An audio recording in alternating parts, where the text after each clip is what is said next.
Welcome to Season 2, Episode 2 of the Revive Your Health podcast. I'm your host, Dr. Brandon Schreiner.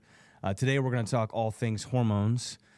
We have a chronic epidemic of hormone issues in our culture.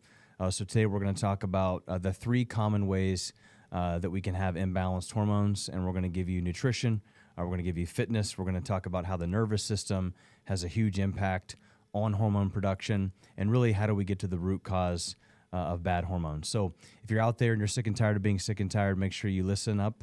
If you're a fan of the podcast, make sure you share this with somebody who's close to you, far from health. If you haven't already, go ahead and smash that subscribe button. Enjoy the podcast.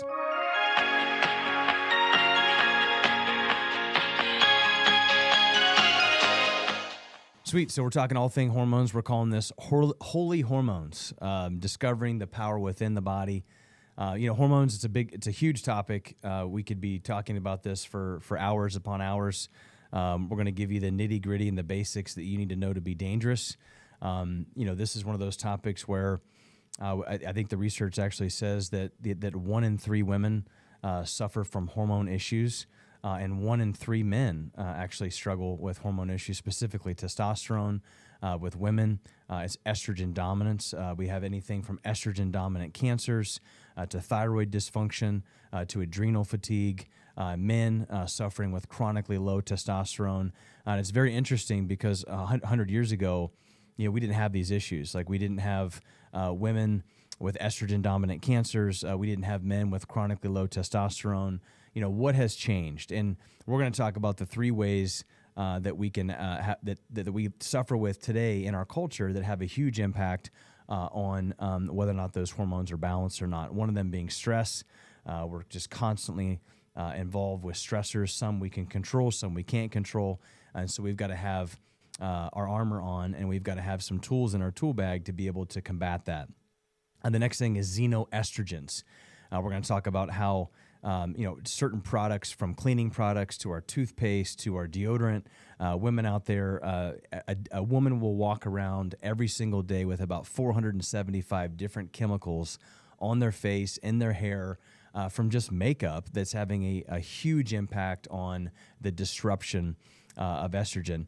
And the next thing is neurology and how that has a huge impact on stress, and how your nervous system plays a huge role in the balancing or the homeostasis of these hormones. We're going to talk about all those today. My family, just a little bit about me, if you're just tuning into the podcast, I've got 4 boys. Beckett's 10, Ezekiel is 8, Hendrix is 6, and Mac is about 16 months. We're a chiropractic family. My wife, Dr. Samantha, is a chiropractor. We met in chiropractic school, and she kind of runs more of the functional medicine side of things, which we're going to talk about here in a little bit when it comes to our metabolics program. But we're a family that lives the principles that we're going to talk about today. I teach my kids every single day that, we can't necessarily control, the events that go on in this world. We can't control, necessarily whether all of our foods are not covered in plastic or sprayed with certain things. We do the best that we possibly can, but we live a life and a principle and certain values in our family that God does not create junk. Your body was born beautifully and wonderfully, and so we have to steward over the temple that God has given us. And I always teach my boys, like, your body's like a car. Your body is a high-performance engine created by God to do amazing things, and if you don't change the oil in that car, if you don't get routine oil changes, if you just choose to kind of, put diesel fuel in your Lamborghini, then you're going to get you're not going to get very good output. And by doing that, we choose better food choices. We exercise on a regular basis. We take quality supplementation. We practice things like prayer and meditation and things to help minimize stress. My kids have been adjusted and had their nervous systems checked from the day that they were born. My kids get evaluated and checked or adjusted every week by me or my wife or our other doctors in our office. My wife the same. So we're not perfect. We don't expect you to be perfect, but we are living in a world that has so much toxicity, so much stress, so many ways that can disrupt hormones that we have to be armed and we have to be ready to be able to adapt to the inevitable stressors that we have. I love this quote by Jordan Peterson. He says, in order to be able to think, you have to risk being offensive. And we live in a world that's pretty much saying, hey, don't think for yourself. Just listen to what this person has to say, whether it be a doctor or some type of an expert. And so I want to empower you as a patient or as somebody who's listening to this, is that to take a step back for a second and ask yourself, does this make sense? If God doesn't create junk and our body was beautifully and wonderfully created, does it make sense to, take a medication or take some type of a drug to cover up something that really is an internal problem? There's a cause to everything. And I would even say that as somebody who's teaching you, I have to, every day, I have to, close my eyes and pray that, hey, somebody's going to be offended by what I'm going to have to say. But sometimes in order for there to be truth to come across, somebody's going to be offended. And, in order to actually get things across to the world that we're living in today, people are going to take offense to it. And so some of the topics that we have today, maybe countercultural, but I've been told, and I truly believe this, that if you're not swimming upstream when it comes to health, if you're not kind of going into the storm when it comes to, living a godly, healthy, drug-free life, then you're probably swimming in the wrong direction. So if you're choosing opposition, if you're doing the hard things, if you're struggling through these things and you're asking the question, is this the root cause as to why it is I have the problem? You're asking the right question, and it's okay to be offensive in those situations. I was just reading this. RFK Jr. is being sued for asking the right question. I saw this the other day, and this is a perfect example of what I'm talking about, is that people are getting massive kickback for asking the right question. Is this particular shot, is this particular drug being researched heavily enough to actually be given to our population? I think the big problem with our community is that we don't like to ask questions. We just go with the flow. We go with the herd. We oftentimes sheep led astray. And so anytime you start asking the right question, people get upset, especially pharmaceutical companies. Pharmaceutical companies were the only country in the world that has allowed pharmaceutical companies to invade our living rooms every day through television, through this. And so we're constantly bombarded with information. And so I just want you to know that ask the question. Don't just go with the flow. We have to be grounded. We have to understand and do our own research. But I just want you to understand that sometimes asking the right question can come with a lot of attack. And so this is a problem with our culture. And we start asking the question why. And that's what I want to start out with today when it comes to hormones is, just from a physiological standpoint, from an environmental standpoint, I want you to understand there's two varying different models that we have in our world today. There's a model that says, hey, you were born sick and weak, and your hormones just automatically, as you age, become dysfunctional. And therefore, hey, instead of trying to clean up the environment at which the body lives in, let's just give your body something in order to manipulate physiology to make you feel better or to make your blood panel or your hormone panel look normal, but yet we're not actually trying to find the root cause. And then there's another, camp. You can call it the chiropractic camp. You can call it the natural medicine camp that says, wait a second, if your body's this beautiful organism, this amazing kind of orchestra, we have to make sure that the right signals are being sent to the right thing, and your body is this massive system, individual organs working individually of one another that are being, controlled by one master control center, your brain. And we just can't cut organs out. We can't just, give medication to certain things. Like, we have to take a step back for a second and say, wait a minute, what is the root cause of this? Medicine looks at the kind of the downstream effect. Hey, you've got this, massive stream, and there's a dam with water coming out, and then downstream it's muddy. There's a bunch of trash down there. Medicine will say, well, hey, there's a fish that's being injured at that lower part of that stream. Let's go ahead and inject it with something. Let's give it a medication to manipulate its physiology. Chiropractic kind of steps back for a second and say, like, hey, let's go to the root source of the problem. Let's make sure that that particular source of water has proper filtration. Let's make sure that the environment at which those fish are living in are in a good environment. I call it the fishbowl analogy, right? You've got two fish bowls. You've got a dirty bowl that's full of toxins and all kinds of, the ecosystem's just not good. You got a fish in there, and then you have a very, very clean fish bowl with another fish. I think we can all take a step back for a second and say, look, which fish is going to be healthy? The fish in the bowl with clean water, with a good clean environment, and then you've got a fish in a dirty pool of water. Medicine will say, well, hey, let's go ahead and give that fish something in that dirty water because it's developing a tumor. Its hormones aren't right. It's not breathing right. Let's give it a breathing machine. Let's do this. Let's take a step back for a second and think, what is the only way that we're actually going to create root cause solutions? Rip that fish out of that environment, clean up the environment, put clean water in it, and then we're going to be able to get to the root of the issue. And so before we begin to talk about the hypothalamus and this, what we call this hypothalamic pituitary adrenal axis, or what we call the HPA axis, I want you to understand that we just have to understand those key principles and the difference between medicine and natural medicine, which is it's all about environment. Before you go, getting a testosterone injection or, estrogen cream or progesterone cream or whatever, let's start looking at the environment that we have. Are you making good food choices? Do you have good clean water? Are you exercising on a regular basis? Do you have some type of a stress management technique like prayer or meditation? Are you doing the things necessary on a regular basis to fuel this amazing body that God has already given you? If the first question that you ask is, hey, what can I take versus what can I do to clean this system, we got to ask the right question. As we move into some physiology here, I want to talk about this hypothalamic pituitary adrenal axis, or what they call the HPA axis. Basically, you've got a hypothalamus within your brain that communicates to your pituitary gland. Your pituitary gland then communicates to your adrenal gland, and that helps regulate cortisol.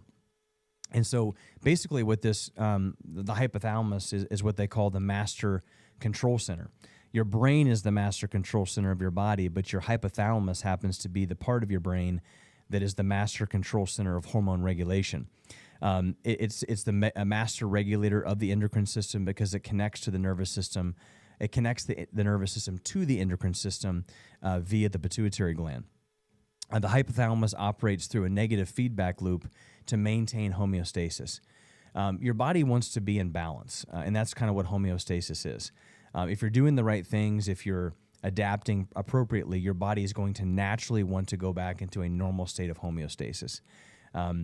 Think of a temperature gauge in your house. When you set that temperature gauge to a certain point, your body, the HVAC system in your house will adapt. It's going to cool the house or it's going to heat the house depending upon where it's at. Your hypothalamus, your brain, is kind of like your temperature gauge, your thermometer in your house. And so it responds effectively to certain parts in your body, right? So if you've got something going on in your body, a stressor, your hypothalamus is going to kick in. It's going to tell your pituitary gland and your adrenal glands to produce cortisol to begin to balance and create homeostasis within the body. This is a good thing. This is a good thing. This is where as a chiropractor, I get really excited because this is kind of the innate wisdom that God put in your body to say, hey, there's a stressor, there's something that we're doing on a regular basis or being exposed to on a regular basis, and your body is adapting, doing the right thing at the right time, creating an excess in cortisol, a decrease in cortisol, which therefore is causing a thyroid dysfunction, an excess in estrogen. Those are all good things. The body is doing exactly what it needs to do to create homeostasis. Now, if we don't listen to the body, if we ignore those signals in the body and we just start covering that response up with a drug or some type of a medication, it almost kind of gets us to think, well, we're good, but internally we're not good. And now we have this internal chaos, this internal struggle where the body's like, well, they're not fixing the environment. They're not cleaning out the fish tank. They're giving me all these different medications and drugs, and it's kind of manipulating physiology, but then we get backflow. Then we get other things that are happening. And so I want you to understand that your body doesn't create junk when it comes to temperature control, appetite, thirst regulation, sleep-wake cycles, and your stress response. Your body is looking to regulate homeostasis through this HPA axis. There are 5 major players in this particular process through this HPA axis. Number 1 is estrogen. We talk about estrogen dominance. We have a huge estrogen dominance issue in women. today because of what we call xenoestrogens. That can be from cleaning products to makeup to toiletries, the air that we breathe, the food that we take in, and that stress response. Number 2 is testosterone. Testosterone is something that we have to have in the body. In order to be able to create testosterone, we have to have things like cholesterol. So diet plays a huge role in how our bodies are actually naturally producing testosterone in both men and women.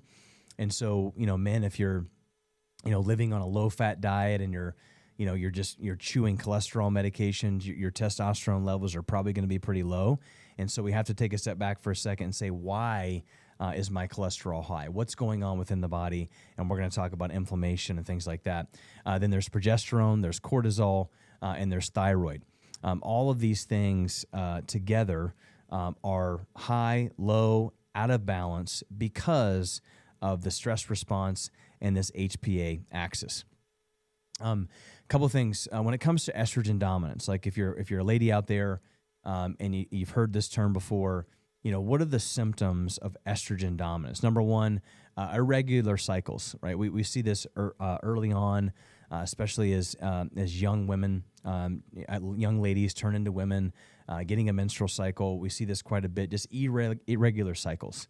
It starts very early. I would actually say that girls in the U.S. specifically are hitting puberty at an alarmingly fast rate compared to 100 years ago.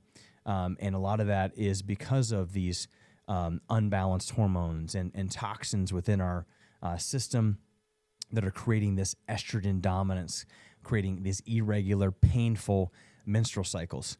Weight loss resistance. We see this in individuals now today. I'm having a hard time losing weight. I can't regulate my metabolism effectively.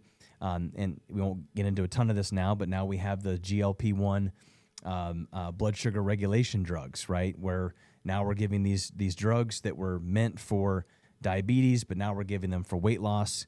I don't know if you just saw this, but the individual or the pharmaceutical company that just developed the weight loss drug that is kind of sweeping across the world, Ozempic, they're being sued for $2.2 billion for all the negative side effects and hospitalizations and cancer and thyroid dysregulation. So there's a lot of negative side effects to these weight loss drugs because if you don't fix the root cause as to why it is the HPA axis and metabolism isn't working correctly, then there's going to be huge side effects. Slow metabolism, uterine fibroids. I mean, I'm seeing this as an epidemic in our clinic, like women as early as 20 years old, like being told they're not going to be able to have children because of uterine fibroids and polycystic ovarian syndrome, endometriosis, things like fatigue, things like problems sleeping.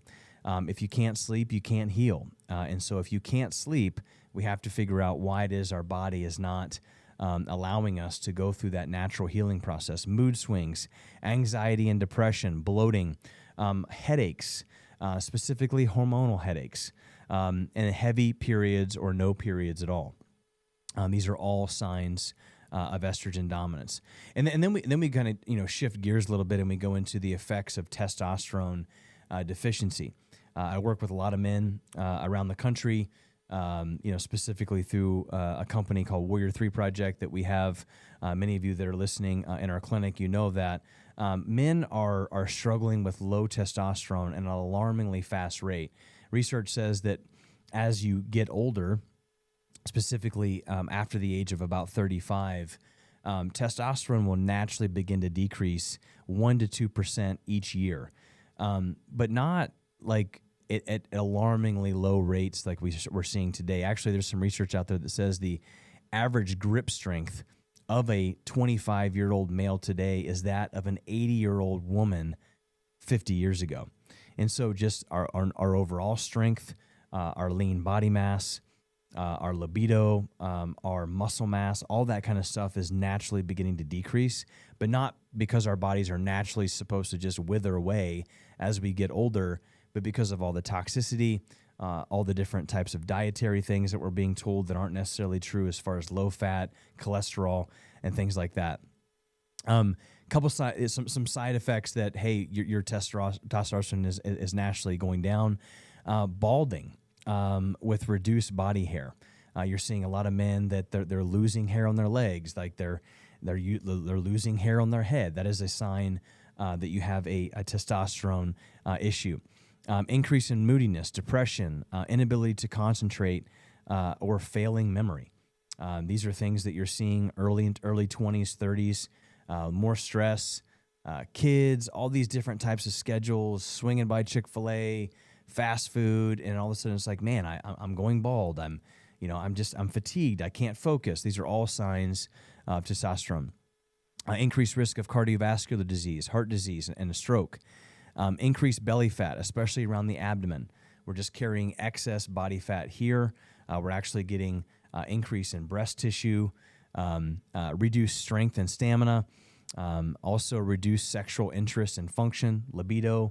We just have less sex drive, and an increased risk of osteoporosis. So our bone mineral density is going down. We're getting chronically more unstable and brittle bones and spinal structure. As I said before, these are not things that are just natural, but these are things that are created through poor lifestyle and abnormal physiology. A couple things just, feeding into the low T and the causes. One of the big things is metabolic disorders. So obesity and type 2 diabetes and other metabolic disorders are a major contributor to low T. And so these are things that just don't happen. Like you're not born with obesity. You're not born with diabetes, specifically type 2 diabetes. And I would even argue type 1 diabetes. There's some type of an autoimmune thing going on in the body that would cause someone to do that. But we're overweight. Our blood sugar is way too high. We don't regulate blood sugar effectively. Blood sugar has a massive impact on affecting testosterone levels. Medications, especially corticosteroids. This is a big one. Take care of a lot of men in the clinic. Hurt shoulders, hurt knees, hurt backs. Men are just more likely to go and get a shot because I don't have time to go to the chiropractor. I don't have time to, work on this stuff. So I'm just going to inject my body with corticosteroids. Has a huge impact on hormone function, specifically testosterone. They actually found that chemotherapy and radiation, a lot of men specifically that are going through prostate cancer, chemotherapy and radiation, all types of cancer, but specifically prostate cancer, has a huge impact on lowering testosterone. And then we go into just lifestyle factors. Number one being alcohol abuse. Excessive alcohol consumption can negatively impact testosterone levels. What is a healthy alcohol consumption? I would just say that if you're having alcohol on a regular basis, like on a daily basis, I know individuals that are having 1 to 2 glasses of bourbon every night before they go to bed because that's the only way they can go to sleep. Not only is that not a good way to go to sleep, but it's not a good way to manage testosterone. And so we've got to pump the brakes, and we've got to have some self-control, and we've got to have some discipline, which discipline plays into obesity, it plays into type 2 diabetes, it plays into cancer, it plays into alcohol consumption. We've got to have some discipline when it comes to that. Having a drink or two on the weekends isn't a big deal, but we've got to make sure that we follow that up with good nutrition, exercise, to counterbalance. Because the reality of the situation is that there's no real benefit to alcohol from a health standpoint. Maybe a glass of red wine here or there, but who wants to have just one glass of red wine like that? When it just never really works out that way. Like I don't sit around, with a group of my buddies and be, hey, let's just have one glass of red wine because it's healthy. No, we're in a situation where we're social, we're having a good time, and so we've got to make sure that we're dialing that back. Poor diet and lack of exercise, specifically. We're in this like fat phobia kind of a thing where fat makes me fat. And really when it comes to hormone and eating for hormones, good fat specifically, are important because cholesterol is the precursor for every single hormone that's produced in the body. So if we're not eating good, healthy, quality fats, we're eating lots of high complex carbohydrates and sugar, then we're going to increase inflammation throughout our body. And then what happens is that your liver actually produces 70% of the cholesterol in your body. And why does it produce cholesterol? It produces cholesterol because when your liver senses inflammation or injury throughout the tissues of the body, it will actually secrete cholesterol to go to that particular part of your body to heal it. It's a natural response. 30% of the cholesterol in your body is produced by diet. So cholesterol is not a problem, but it goes up when your body is going through chronic inflammation, which is bad meats, bad oils, no sleep, lots of alcohol, stress, and a low-fat diet and a high-sugar diet. And then the doctor will say, well, let's put you on cholesterol medications, which won't actually fix the inflammatory process within your body, and it's this nasty, nasty cycle. High levels of chronic stress impact testosterone, sleep apnea. Individuals with sleep apnea, most individuals that struggle with sleep apnea are overweight, and they're overweight because they can't sleep. Their cortisol is all over the place, and their testosterone levels have plummeted. And so injecting those individuals with TRT injections is not going to fix the root cause or the lifestyle factors. And this is where I kind of go back to the fishbowl analogy, men.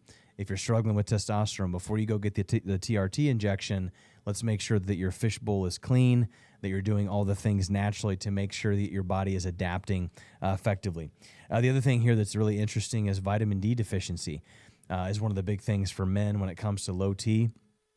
We've got a phobia of the sun. We've got two things that have phobias. Number one is sunlight, because the sun's going to give us cancer, which is not true.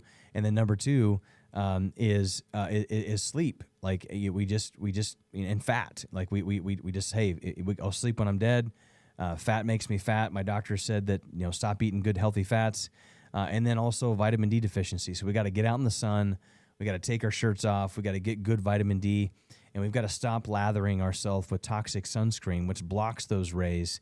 Because here's what's really interesting, is that when the vitamin D from the sun hits your skin, it actually combines with cholesterol to convert to vitamin D3, which is what your body uses to have healthy hormone levels within the body. Hormone replacement therapy. So if you're a woman out there and you're struggling with estrogen issues, you're struggling with estrogen dominance, things like weight control, irregular cycles, sleep, and this is the big thing, right? If I'm a male, I'll go to the doctor. I'm not focusing. My sex drive's down. I can't lose any weight. I'm getting a little bit soft around the midsection. Excuse me. Doctors will say, well, let's go ahead and try some TRT. If you're a lady and you're going in and your hormones are all over the place, hot flashes, my irregular cycles, I can't lose weight, hormone replacement therapy is the answer in a lot of cases. But this is very interesting. This is John Abramson from Harvard, medical doctor. He said hormone replacement therapy not only doesn't decrease the risk of heart disease, strokes, or Alzheimer's, it increases these risks. Let me reread that again. Hormone replacement therapy not only doesn't decrease the risk of heart disease, strokes, or Alzheimer's, it actually increases those risks. So what he's saying here is that if we don't actually work to naturally begin to balance hormones and begin to figure out that natural stress response, that HPA axis, and begin to find the root cause of why we have hormone imbalance, you're actually going to create other problems within the body. You're going to create things like heart disease and strokes. You're going to create the inflammation's still there. The root cause is still there. I'm just replacing those with a synthetic estrogen that creates havoc throughout the body.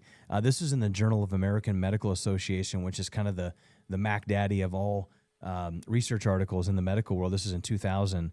A woman's risk of breast cancer increases 8% with each year of hormone replacement therapy. I mean, that's crazy to me, because a lot of women go on hormone replacement therapy because their estrogen is all over the place to prevent cancer. But the Journal of American Medical Association is actually saying that a woman's risk of breast cancer goes up 8% each year they're actually on it. And I think the reason why that is because it goes back to the principle of all the individuals that would even be a candidate for hormone replacement therapy or TRT therapy, they've got a really, really dirty fishbowl. They're not healthy. They're not making the right choices.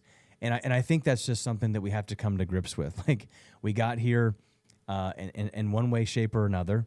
It's our fault. Most of it's a lack of discipline. The things that I struggle with in my life, I can only point the finger back to me.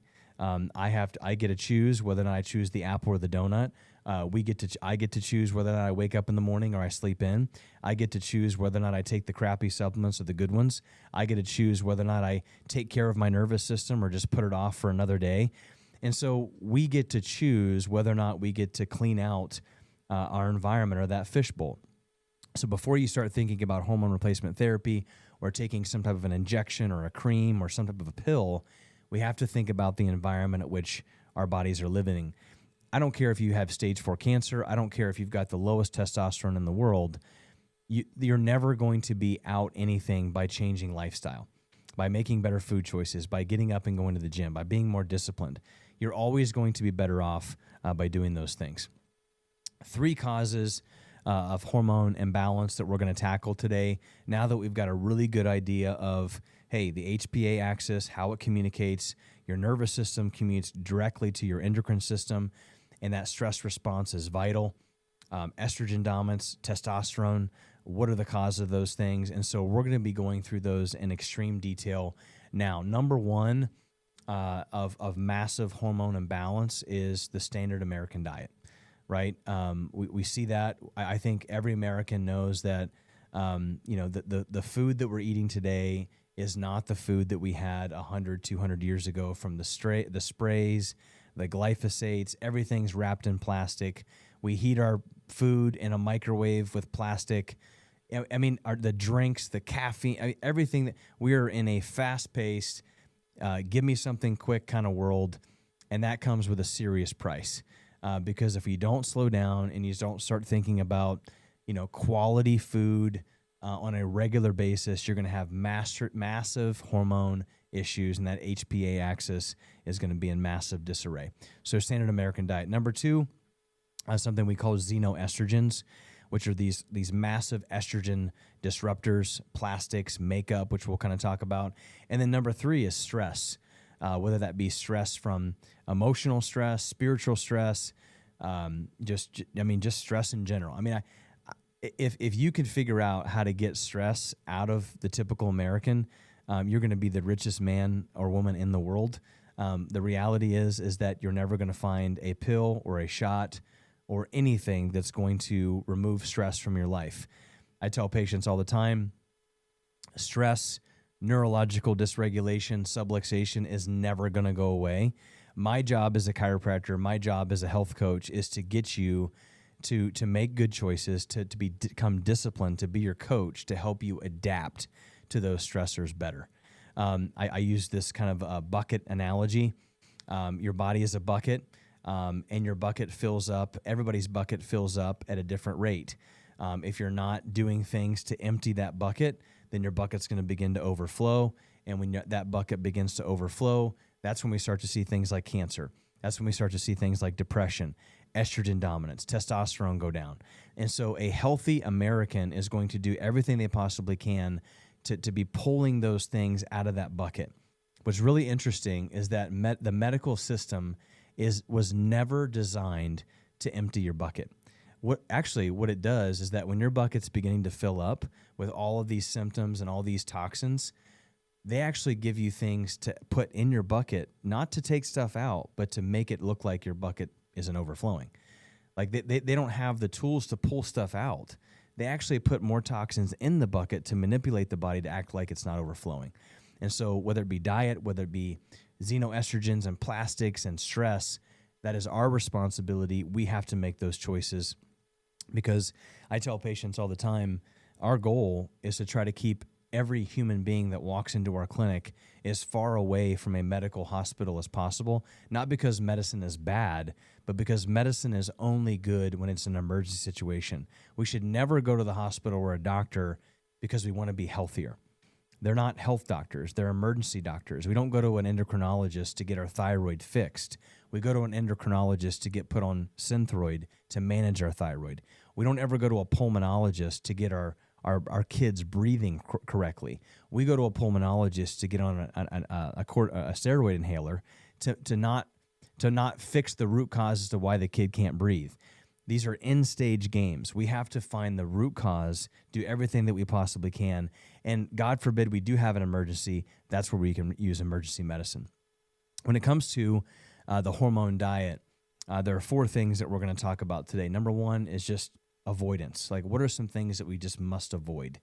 You know, I was talking to a gentleman the other day, and I'm super thankful that, you know, Robert Kennedy is taking, you know, dyes out of Fruit Loops and cornflakes and things like that. I mean, I think it's cool, but the reality is that whether or not there are dyes in Fruit Loops or Fruity Pebbles or whatever, like, those aren't foods that we should be eating anyway. Like, you know, like I'll be honest with you, like RFK, I hope you're listening to this. Maybe one of these days you can have me on my podcast, but I don't really care whether or not there are dyes taken out of Fruit Loops. Like, we shouldn't be eating those things anyway. When you look at the grocery store, you know, we should spend minimal amount of time, if any, in the middle of it. We should be shopping on the outside of the grocery store, the meat, the vegetables, the fruits, the oils, the eggs, things like that. And so there are just certain things that we just have to avoid that have no nutrient value whatsoever. And then number 2, we have to replenish. Most of us that are listening to this, we have had a diet that's been so poor that we have to do some things to replenish and become sufficient, because we become so deficient in certain vitamins and nutrients and things like that. And then number 3, we have to supplement. Like, we're living in a world where you cannot expect to live off the land and eat good food and grow your own food and necessarily have the soil quality and everything that we need to become sufficient in the vital vitamins and nutrients that we need. And so we live in a world where we must supplement. So what are those supplements? What do we need to do to kind of cover our basis to be healthy? And number 4, we have to maintain that. There is no 6-month diet. There is no year health plan.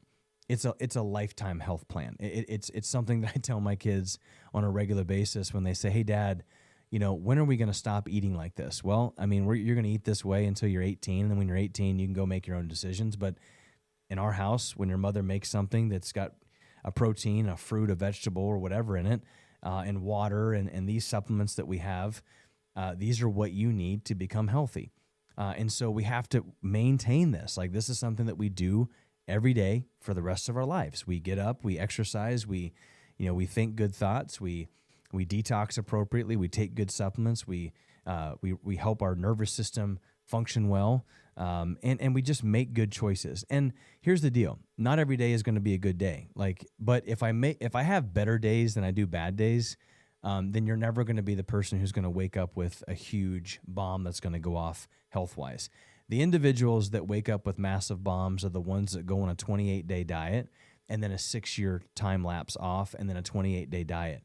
The individuals that go 6 years of like just 80%, I'm doing a lot of the things very well, I'm maintaining, I'm healthy, and then I just lose it for a couple weeks, I'm not really worried about you. But we have to be disciplined and we have to be structured. When it comes to the hormone diet, what are the things that we want to avoid? Number 1 is that we want to avoid things like artificial sweeteners, things like sucralose, things like aspartame, saccharin. These things have a huge issue with gut imbalance.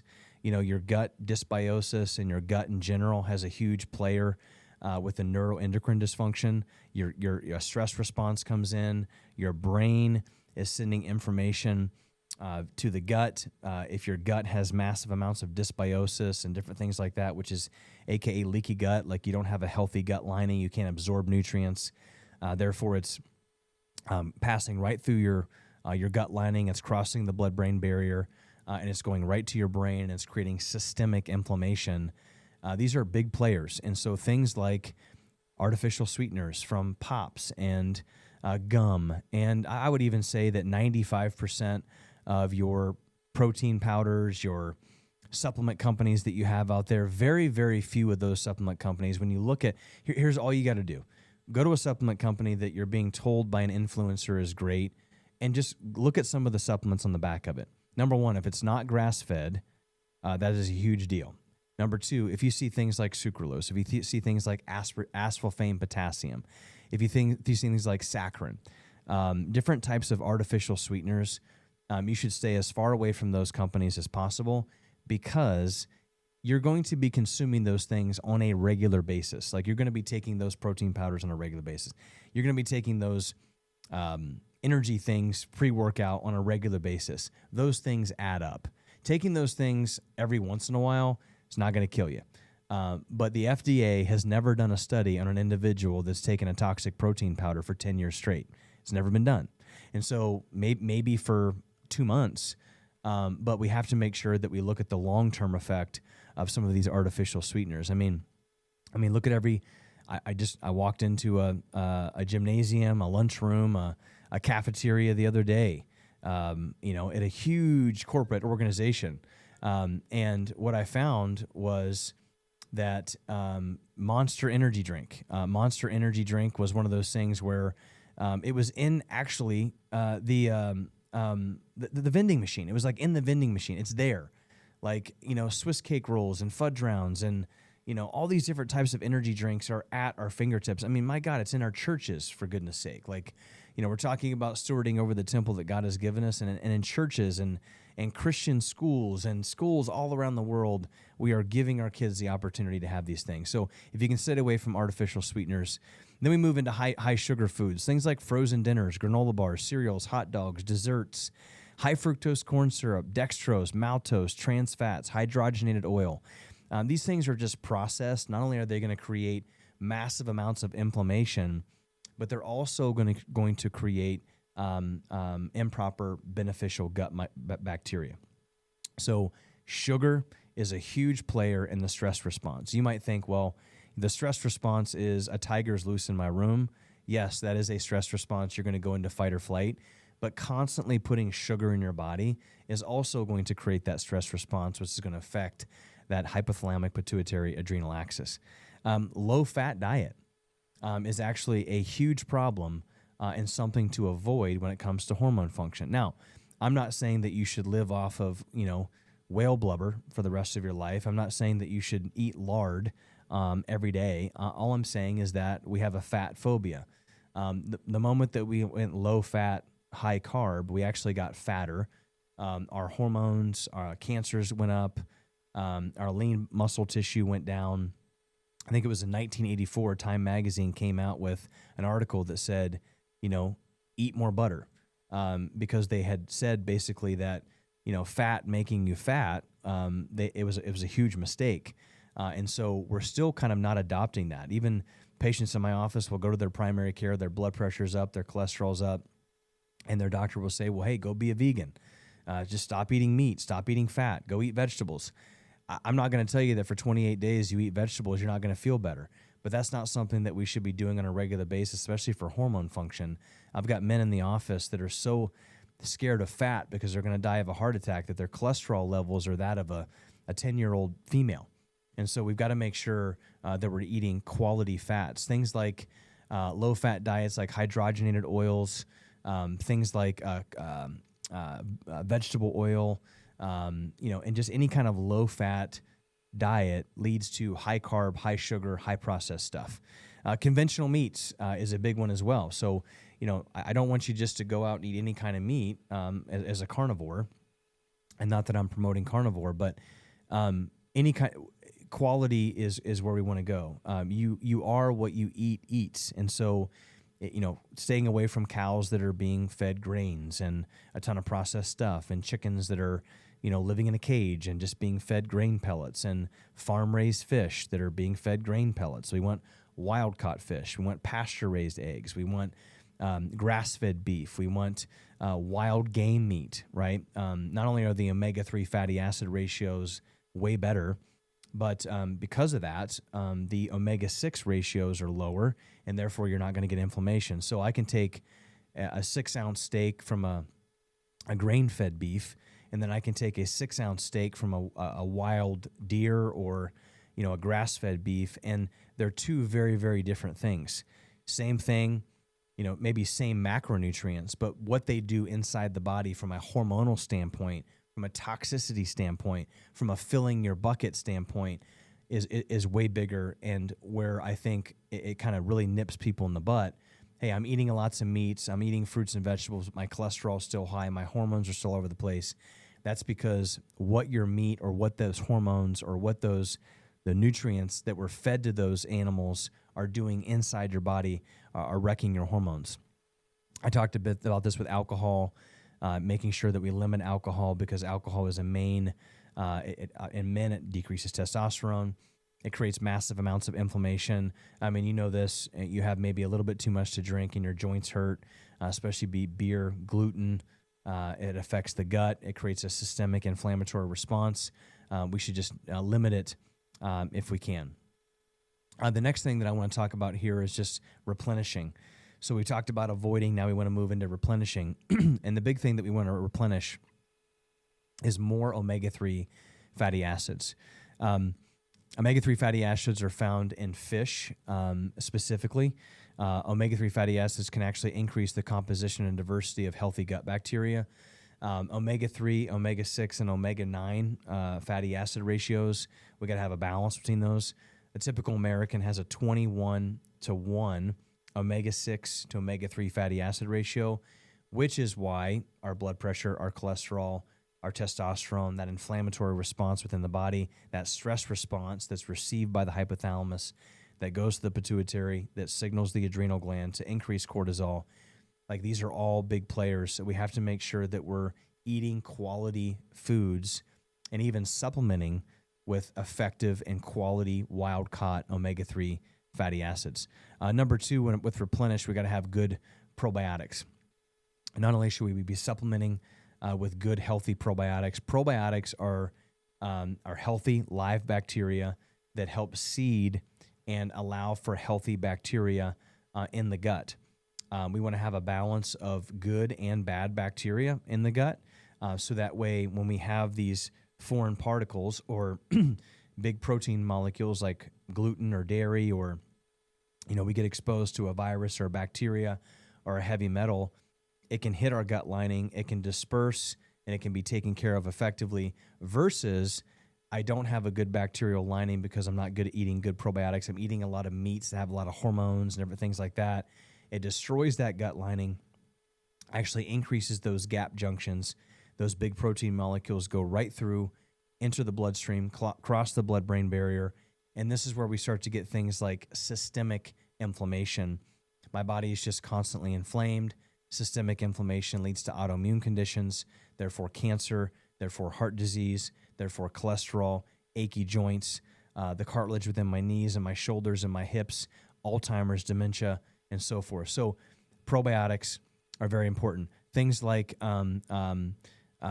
kimchi, things like sauerkraut, organic plain A2 yogurt, are very, very good to have if you don't have a dairy allergy, that are important to populate the gut.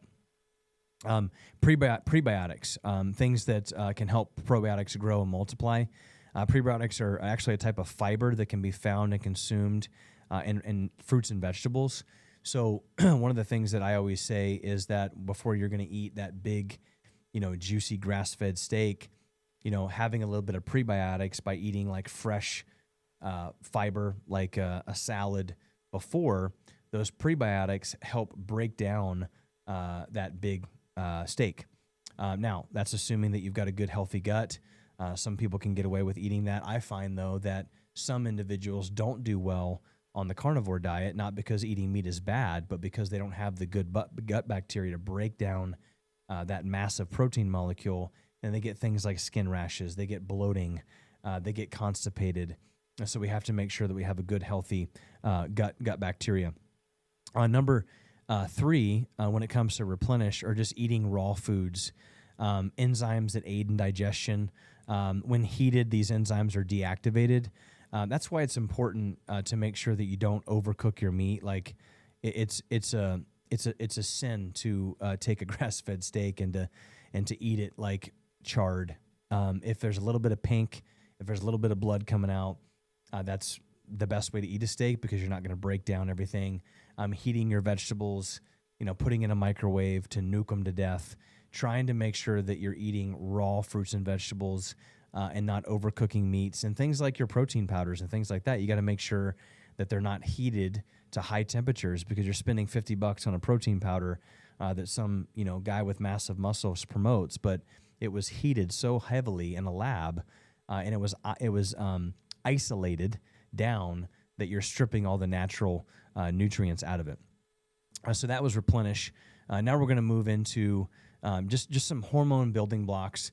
I want to talk about fats specifically because I think, like I said, we're in this like massive fat phobia. But fats are the building blocks for hormones. Fats, particularly cholesterol, are essential precursors for steroid hormones. Without sufficient fat intake, the body may struggle produce these hormones, leading to imbalances, specifically testosterone, estrogen, progesterone, and things like that. So I want you to understand when you look at, and you can Google this if you don't believe me, but you just look at the hormone pathway, a hormone building pathway. The beginning of that pathway, you're going to see cholesterol. Every single hormone that's produced in your body has to come from cholesterol. So if you don't have healthy cholesterol levels in your body and you have dangerously low cholesterol because of cholesterol lowering drugs and things like that, or we're not eating good healthy amounts of fat from a quality source, then you're going to have hormone imbalance. Specific hormones, estrogen, progesterone, healthy fats, especially omega-3 fatty acids, support the production and the regulation of estrogen and progesterone. So ladies, listen, I'm not saying go and live off of, coconut oil, but taking out quality fats from your diet because you think you're going to get fat. A good example, right? Whenever you're, for lunch, you're having a healthy salad, drizzle some organic olive oil on there, some sea salt, some peppers, some healthy nuts, some avocado, and some grass-fed steak. You're going to get lots of good fat, but taking out nuts and taking out avocado and putting low-fat ranch dressing on your salad is not doing you any good. It's actually doing you more harm. So quality fats, very important.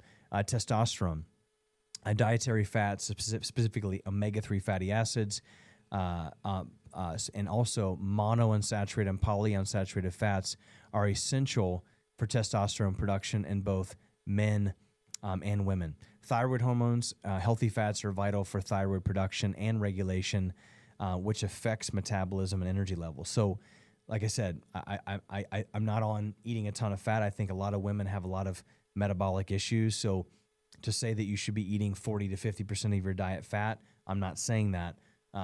There are a lot of women out there that need to have a lower fat, but the quality of fat that you're putting in your body is essential for the thyroid, for estrogen and progesterone to work effectively.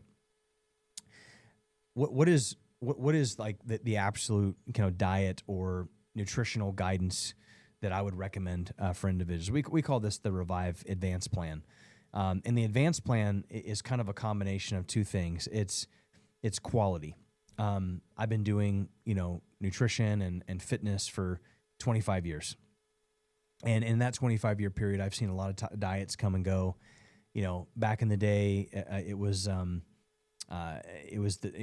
DASH diet, and so if you had heart disease, even today, if you go to the McConnell Heart Center, they're going to put you on the DASH diet, which is basically don't eat salt, which, salt's not necessarily a demon, but it's outdated. And then you went to the Mediterranean diet, then we went to paleo, and then we went to the Whole30, and then we went to vegan, which is basically, all that stuff is wrong. So heart disease is going up. So just eat vegetables. And then we went to carnivore, which was like, hey, by the way, we're going to eat meat all day long, eat raw honey and dairy, never eat a fruit and vegetable ever again. And so, to be honest with you, seeing thousands and thousands of patients over the last 15 years, it's created a ton of confusion. And one of the worst places that you can go is Dr. Google, because Dr. Google will give you basically, a plethora of things, and you begin spinning your wheels trying to figure out what works best for you. Let me just say this. There is no one diet that fits anybody, but if there was one thing that I would tell you is that quality will never outdate itself. Quantity for a lot of people is important, and I think that we shouldn't ignore that. I'm not a big macronutrient guy. I don't believe that we were designed by God to wake up in the morning and to weigh our meat and to measure our food and to say, hey, we should be doing 40% of this and 30% of this and hop on a scale and take a body fat thing. And to be honest with you, I think it's a little overkill. We were designed to eat when we're hungry. We're designed to eat when the sun comes up and go to bed when the sun goes down. We were meant to drink water. We were meant to sleep. I think we've got a lot of metabolic insufficiencies and things that we're doing that are causing our metabolism to go into chaos. But from an overall just global standpoint, these are the things that I think that we should be focusing on when it comes to a healthy diet, specifically when it relates to hormones. Number one are healthy fats, right? So things like coconut oil, things like avocado oil, things like organic olive oil, nuts and seeds, raw and organic if you can, avocados, and just good health things like omega-3 fatty acids from wild-caught salmon. Those are just really good things to consume. Maybe not every meal, but one meal or 2 meals a day. Or if you're going to use a cooking oil, my God, stop using, canola oil or something like that, because what it does is it's a low melting temp oil, and when you heat it, it turns rancid, and that rancidness turns into free radicals within your body. Those free radicals are actually linked back to cancer. So the reason why we want to cook with things like avocado oil or coconut oil is because they have a higher melting temp, and they're just extremely good. They don't break down inside the body. Number two is if you're going to do dairy. Number one, I put an asterisk next to this because some people just don't have the gut microbiome to break down dairy. I know that dairy is a biblical thing, and a lot of people are saying, well, if you want a diet based off of the Bible, then it's meat and it's dairy, and I totally get that. I think that we should be able to consume A2 grass-fed dairy from yogurt and milk and raw milk. But the problem is that a lot of individuals, they actually say that 70% of individuals lack the lactase enzyme to break down lactose when they're born. And so specifically from the health of the mother, things like that, a lot of kids, notice this, mom and dad, kids are going back to school 2 or 3 weeks from now, they're going to come back, they're going to have runny noses, and they're going to have snotty boogers coming out of their nose. And that's because they spent less time in the sun, and they're under fluorescent lights, and the snack that they got at school was strawberry milk and French toast sticks. So they got a massive amount of dairy, and not from a good dairy source, and they got amounts of sugar and complex carbohydrates, which is going to stimulate that immune response because their gut's having a hard time breaking it down. A lot of kids, a lot of individuals have a hard time with dairy, and so if you don't have a dairy sensitivity, make sure it's good in quality. Make sure it's A2. Make sure it's grass-fed, raw if you can get it. But one thing that I will tell you to do is if you think that you have a dairy sensitivity, take it out for 2 weeks and then add it back in. And if your body just doesn't feel right, then you probably have a gut microbiome issue, and then you need to kind of contact us. My wife can help walk you through our metabolics program. We can heal your gut up so that way you can actually consume something that God designed us to consume. Number 3 is naturally raised animal protein. So grass-fed beef, wild-caught fish, pasture-raised eggs. This is where you're going to spend some of your money. You're going to spend some of your money on your oils, your eggs, things like that, and your meats. You cannot sacrifice quality when it comes to this. When someone says, I don't take antibiotics. Haven't taken an antibiotic in years. I'm like, well, hey, what kind of meat do you consume? Well, the grass-fed beef stuff is just way too expensive, so, we get the $3 stuff. And I'm like, well, you're consuming a crap ton of antibiotics because those particular animals are injected with antibiotics to grow quickly.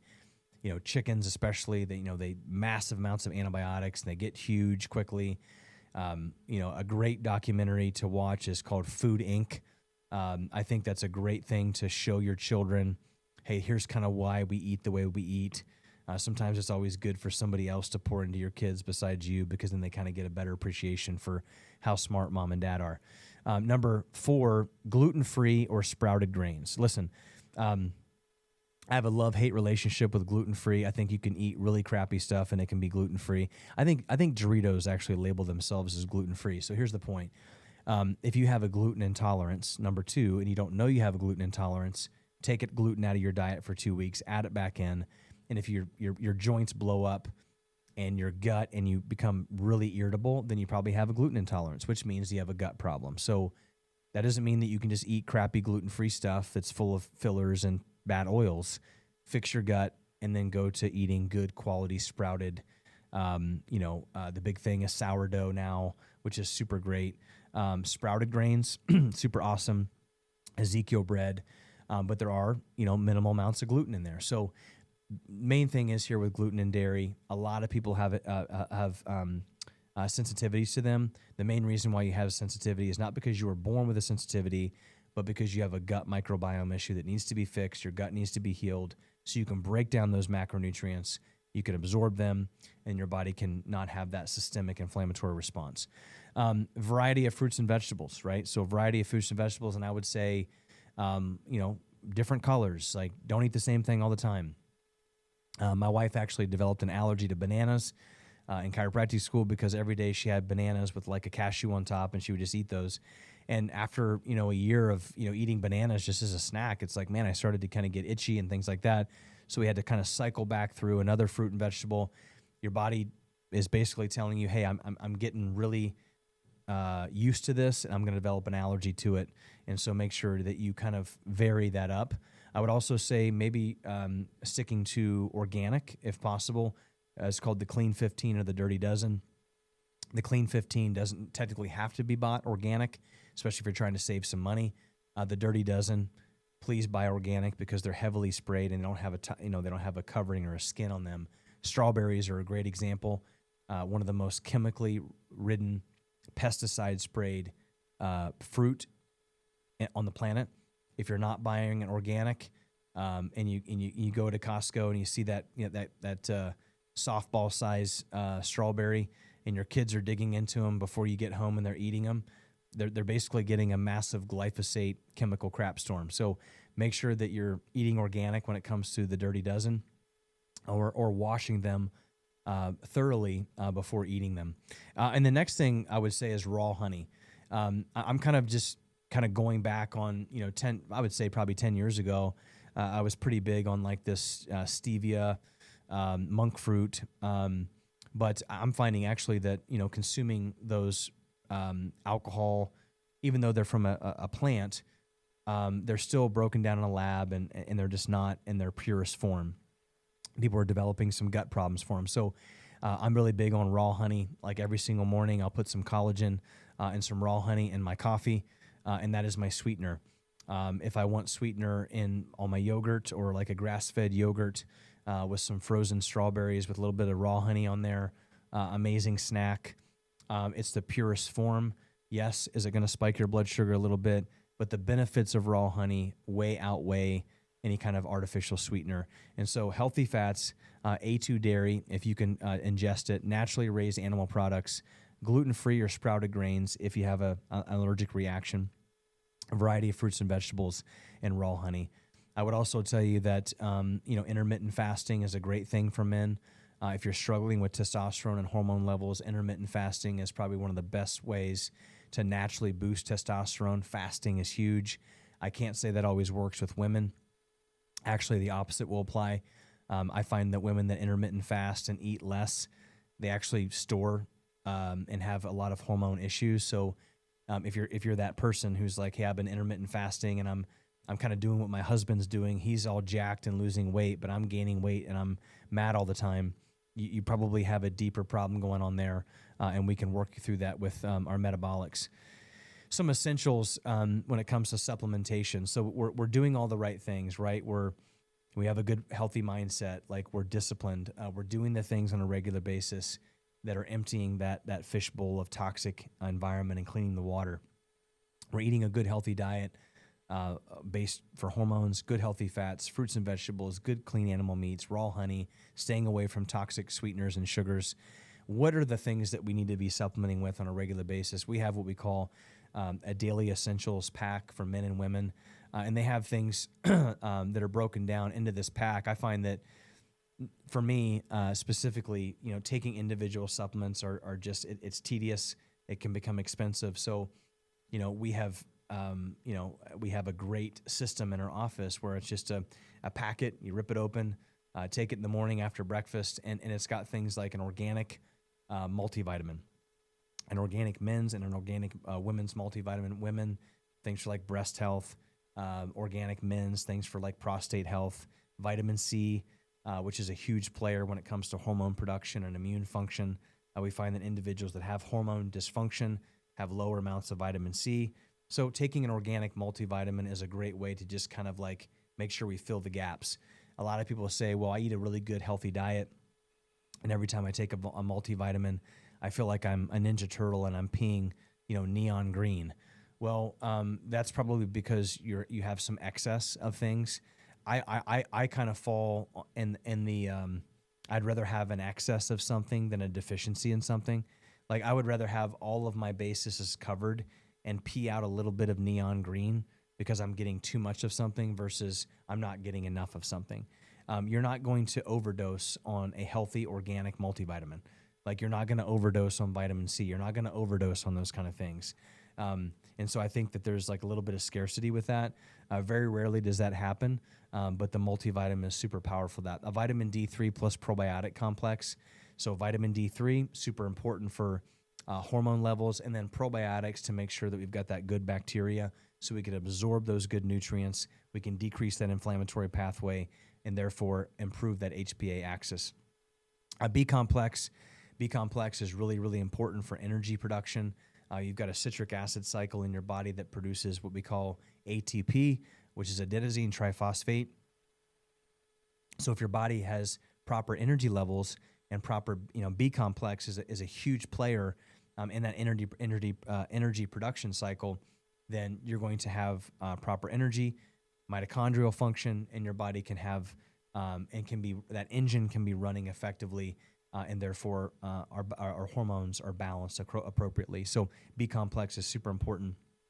Omega-3 complex, we have omega-3 fatty acid in that packet, just making sure that we're getting a proper ratio, a 3-to-1 ratio of omega-3 to omega-6 fatty acids, and it has to be from a wild-caught source.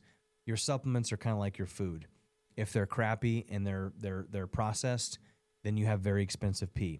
If they're from a good quality, natural, minimally processed, whole food source, your body can recognize them, they can break them down, and they can use them as fuel. Magnesium glycinate is another huge one, especially when it comes to hormone, neurology, neuroendocrine function. Magnesium glycinate is super powerful, and we find that that is a huge player when it comes to hormone production, things like headaches, and just overall stress response. So your body is sensing a stress response. Magnesium glycinate helps your body begin to adapt better to that. Now let's just say that you're doing all the right things. So we're eating good. We're going to get into exercise here in a second. We got a good mindset. We understand that we have to make sure that we've got a good, clean environment. We're taking good, proper supplements, but yet we're just not there yet. Like we're really struggling to find hormone balance. Our levels of testosterone are just plummeting. We've got massive amounts of estrogen dominance. Our gut is destroyed. We've got autoimmune. We're developing things like metabolic dysfunction, even cancer. It's time to call in the big guns because diet, a lot of times, and I know people get really frustrated with this, that some people are in such bad of a shape and their body has been so deficient for so long that your body, it just needs a little bit of help. And it needs help removing things from that bucket. And so this is what we call our metabolics program. My wife is one of the best in the country at this, sees people all around the country virtually for this program. And so if you're out there and you're not necessarily in the Columbus, Ohio area and you're listening to this, you can contact us and I'll give you this information here in a little bit. And we can set up a phone consult and she can actually manage your case via Zoom. All the blood testing and everything that we can send to you, all the supplements we have to manage your case and lifestyle consultations, we can do all that. Basically, this program is a nutrient analysis, toxicity testing, and genetic susceptibility. For instance, nutrients, like if you're not necessarily absorbing nutrients because of gut issues, if you don't have proper vitamins and minerals that you're absorbing and your body isn't producing enough of them. Toxicity, if you've got liver toxicity, if you've got adrenal fatigue, if you're not producing certain neurotransmitters like GABA, which are a huge thing when it comes to sleep and like circadian sleep rhythm. And if you're not sleeping properly, then you're going to have metabolic dysfunction and therefore hormone imbalance.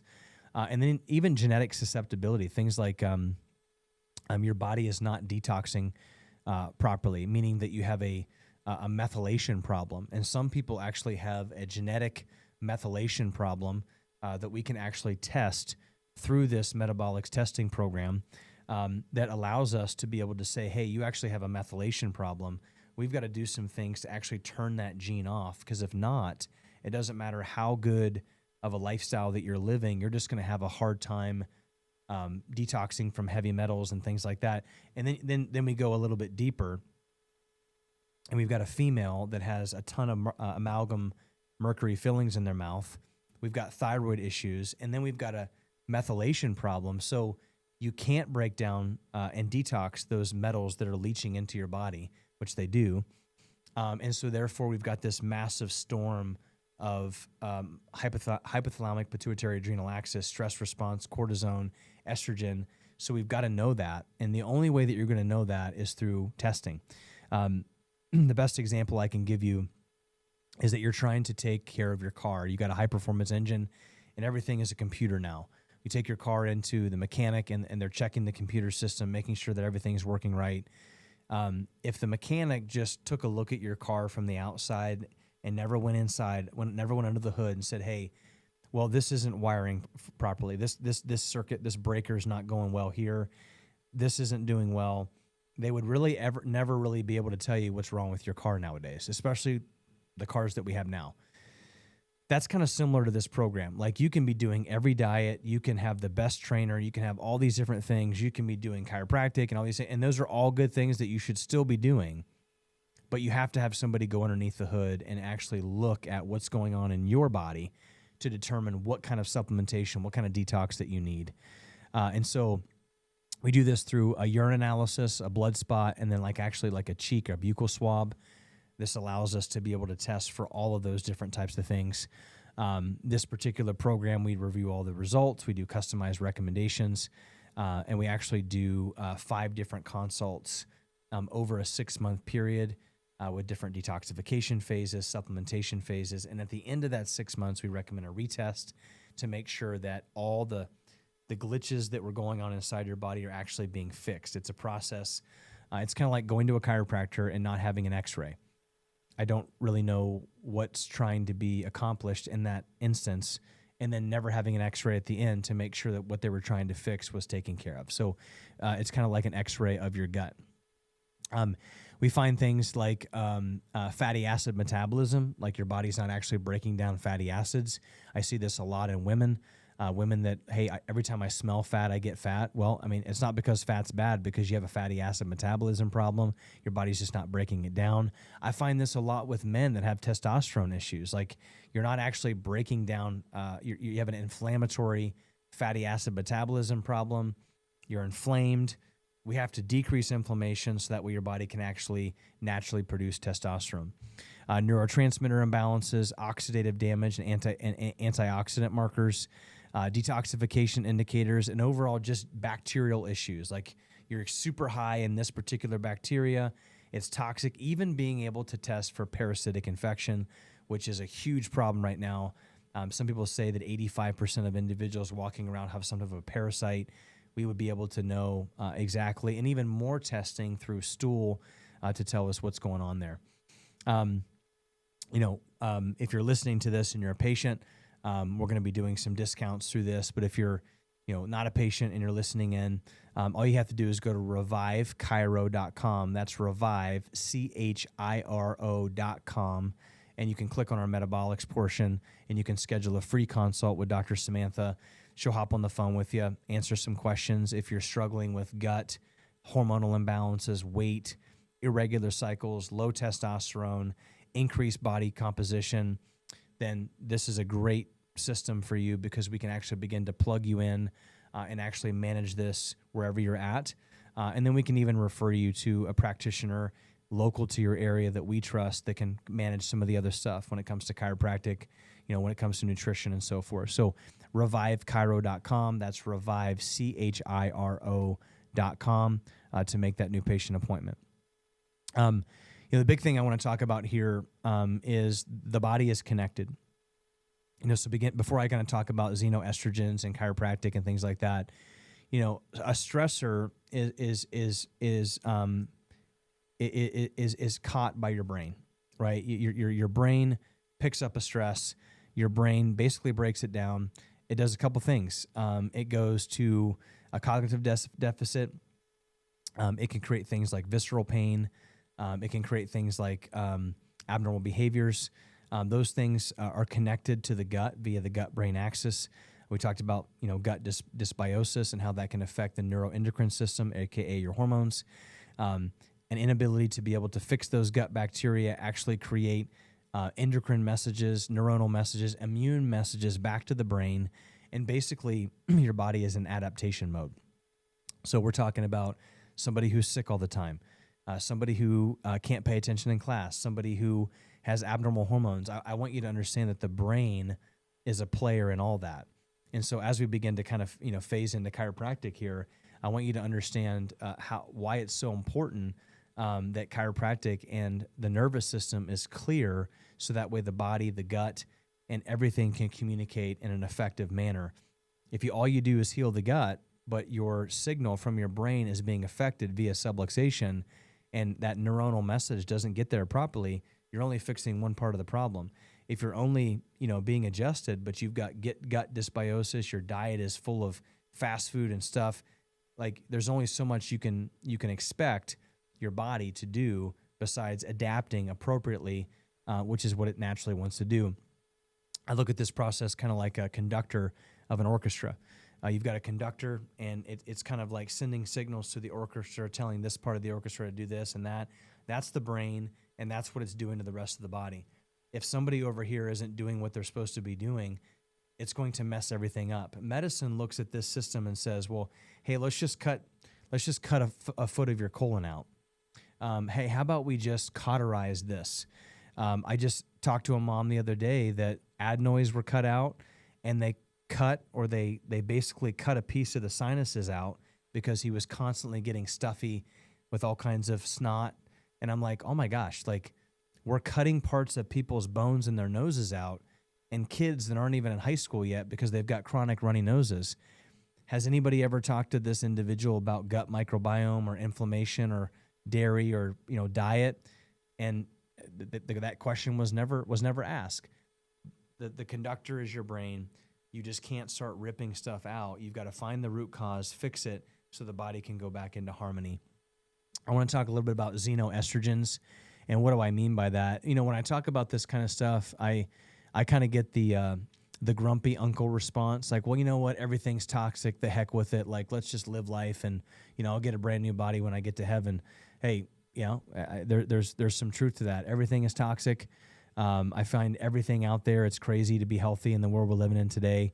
You can't put yourself in a bubble. So some things that I want to bring to your attention, though, that we just kind of have to look at and we have to pay attention to, especially when it comes to endocrine or estrogen disruptors in females, especially, but also when it comes to men. Number one, the lining of tin cans and things like that, like eating things out of a tin can. Like a lot of those things leach into the food, and then we're heating them up in a microwave that's in a plastic, BPA. Like these are xenoestrogen. These are estrogen disruptors that are creating amounts of toxicity. Fragrances. I said this before. Women are walking around with about 475 different chemicals on their body on a daily basis, which is the reason why it is that there's so much more estrogen-dominant cancers in females, because most men don't wear makeup, right? And, we just don't have that type of chemicals on our body. Detergents, like what are you washing your clothes with? Like there's all kinds of different things that, laundry sheets. Like I was reading something that laundry sheets are some of the most toxic things that you could ever put on your clothes. And then when you put those clothes on and you sweat and your pores open up, those xenoestrogens leach into your skin. They go directly into a stress response, affecting your hypothalamic pituitary adrenal axis, therefore creating an imbalance in estrogen, progesterone, and testosterone.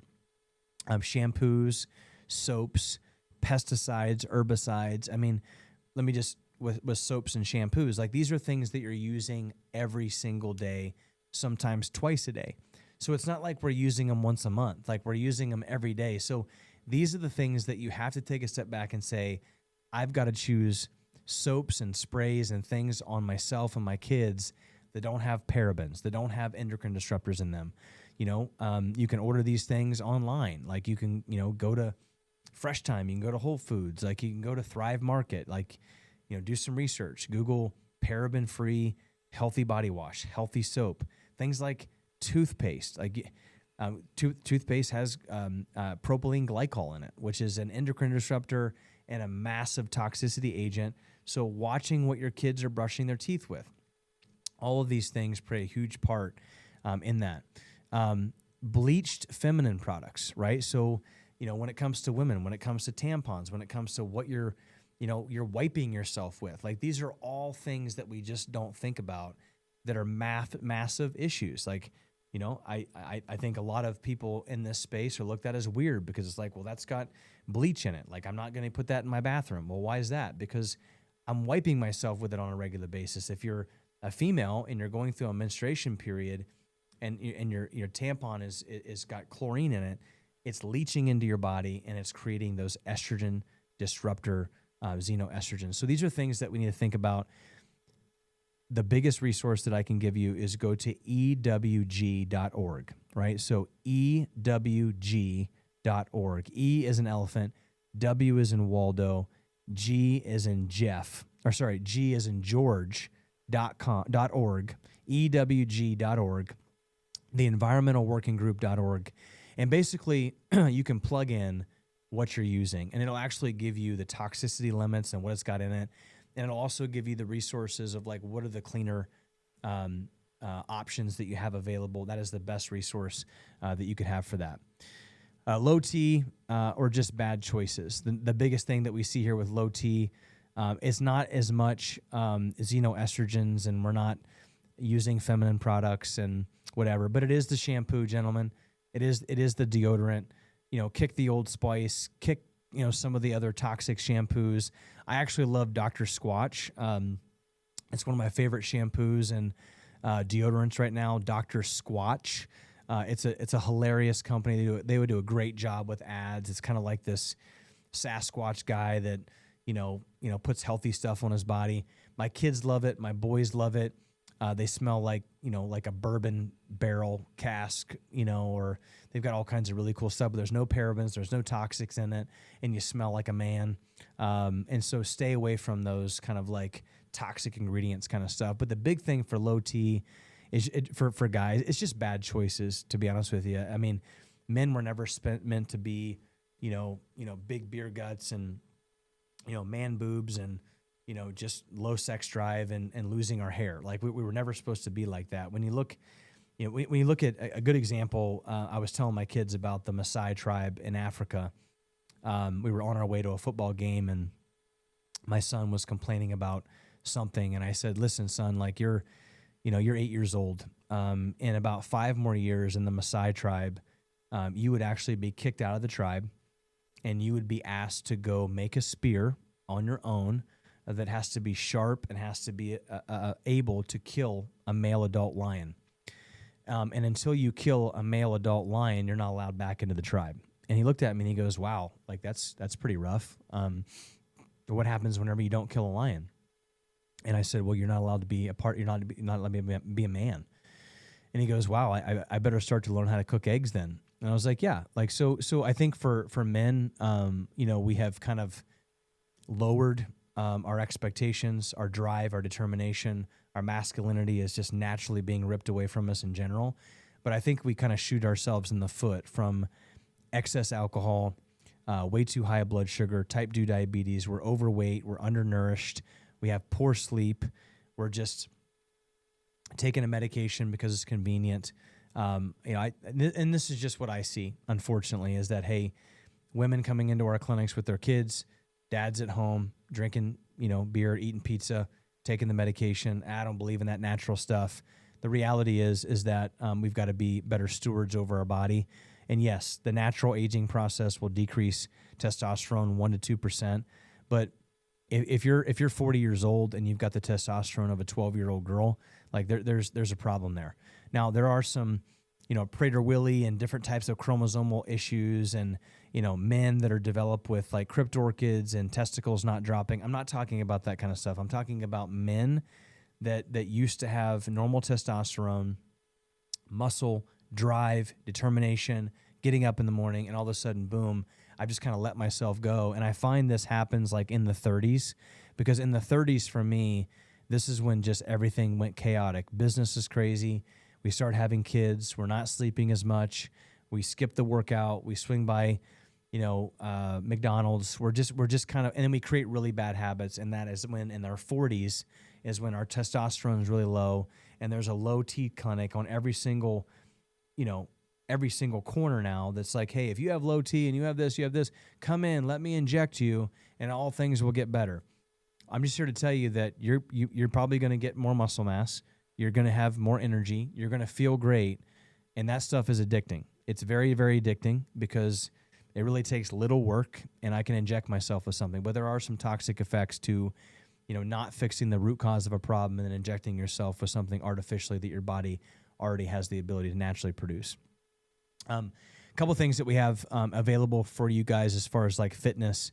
Warrior3project.com. My wife and I have been working on this for quite some time.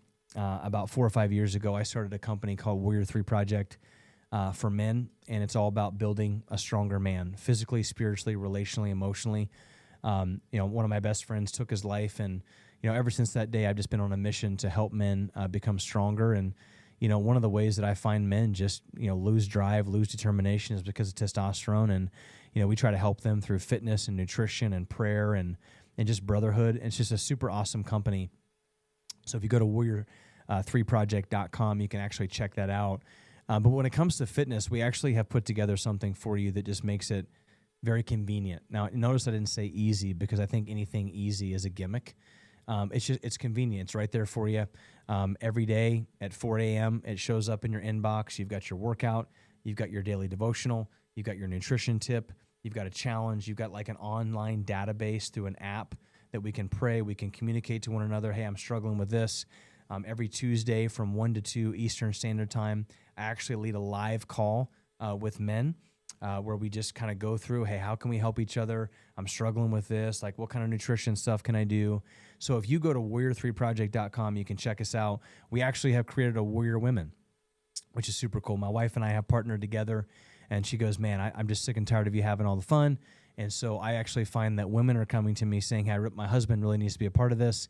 My wife is like, hey, well, let's just do it together. So here's the deal. If you go to warrior3project.com, you can just kind of get an overall glimpse as to what we're trying to get accomplished. But if you go to warrior40challenge.com, so go to warrior40challenge.com, you can actually get access to our 40-day, our Warrior Wellness program, and our Warrior Men's and our Warrior Women's program. So here's what we're going to do. If you go there and you sign up, you get 40 days for free. We're going to give it to you for free for 40 days for you to try.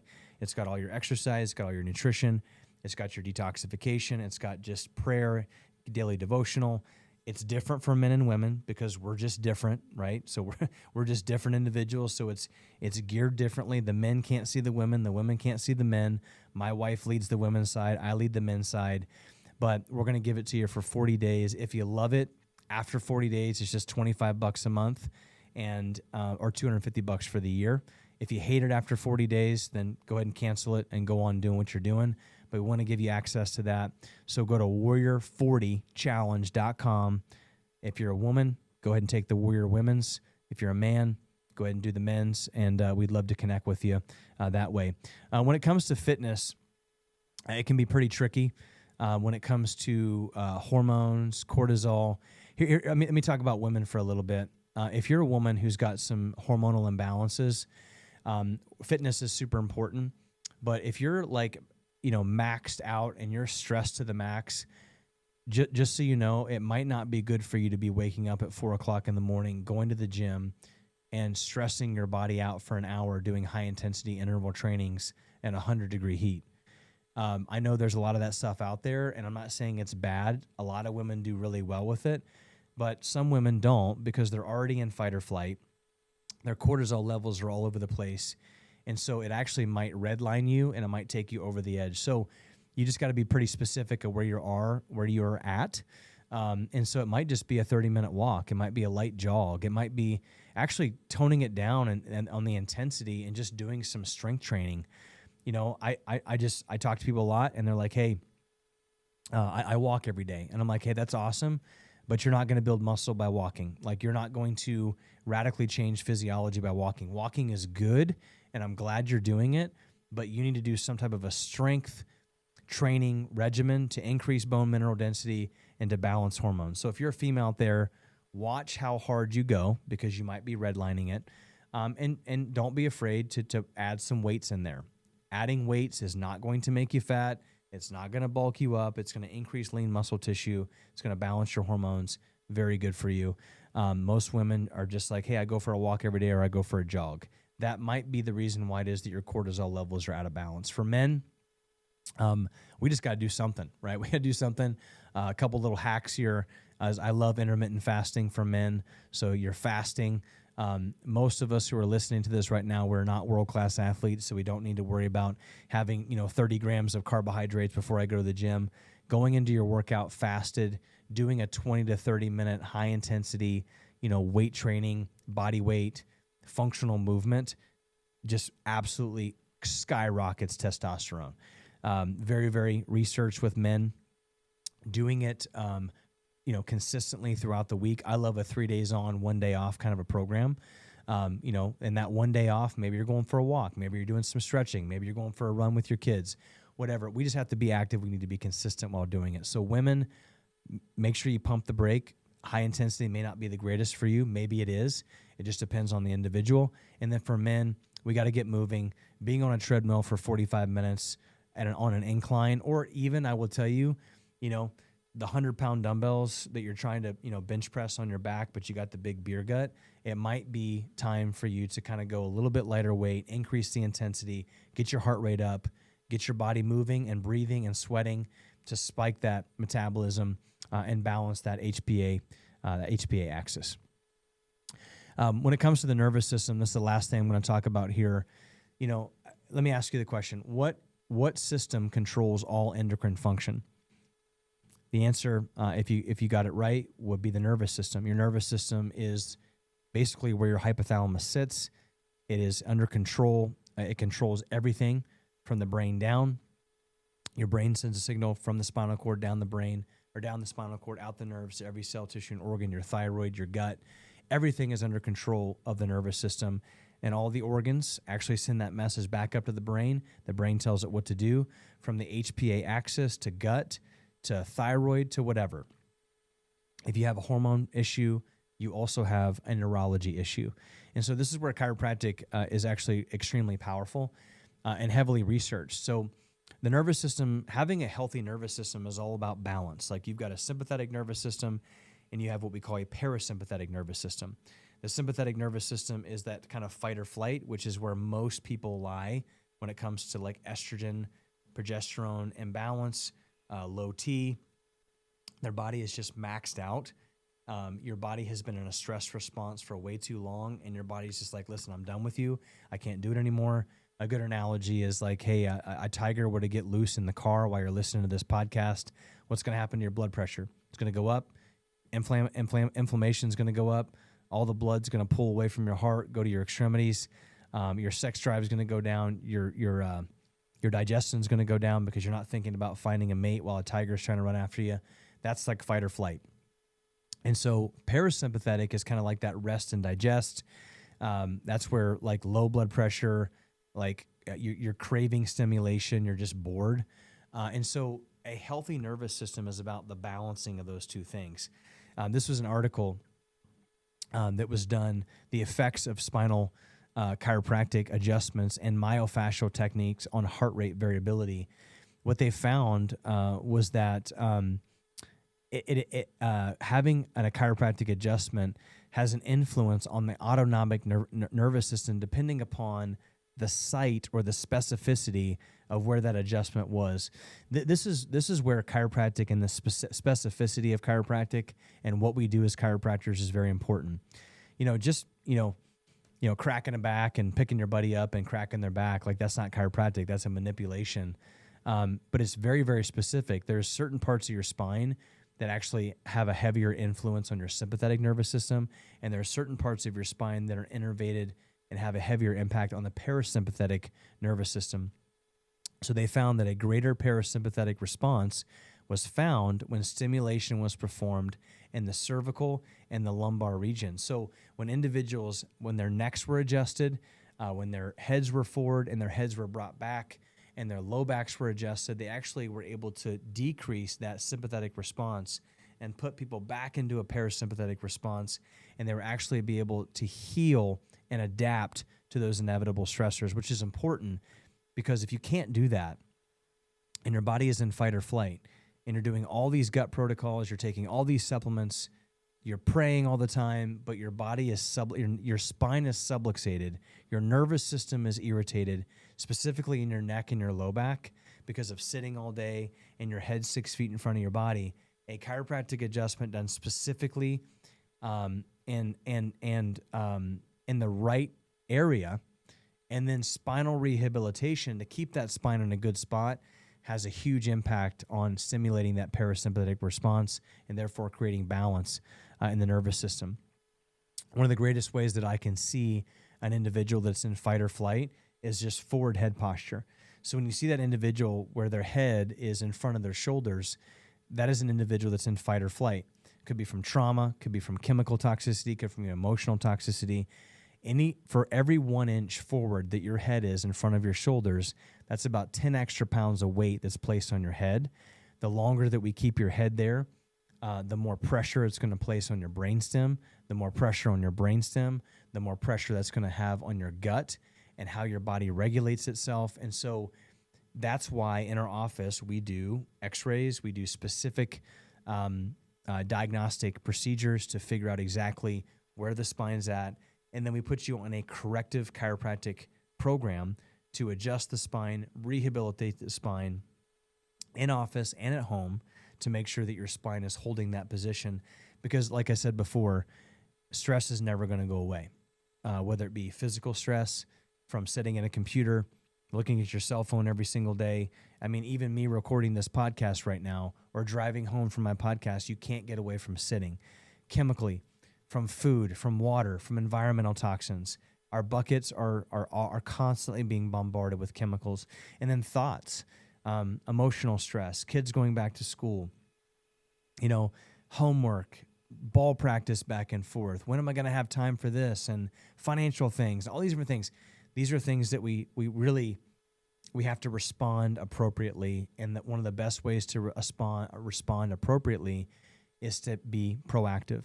And being proactive with regular chiropractic care to modulate and to allow the nervous system to better adapt to stressors, making sure that we're having a good, clean, healthy diet with good, healthy fats, good quality meats, and so forth, like we talked about, making sure that we're exercising appropriately on a regular basis to stimulate testosterone, to lower cortisol levels, to be able to balance that sympathetic and parasympathetic response.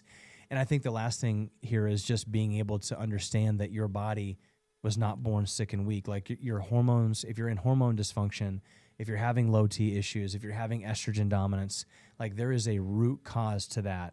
And in our office, that's what our whole entire goal is we're a cause-driven office, whether it be coming from your spine, coming from your gut, coming from your emotional, spiritual health, coming from everything.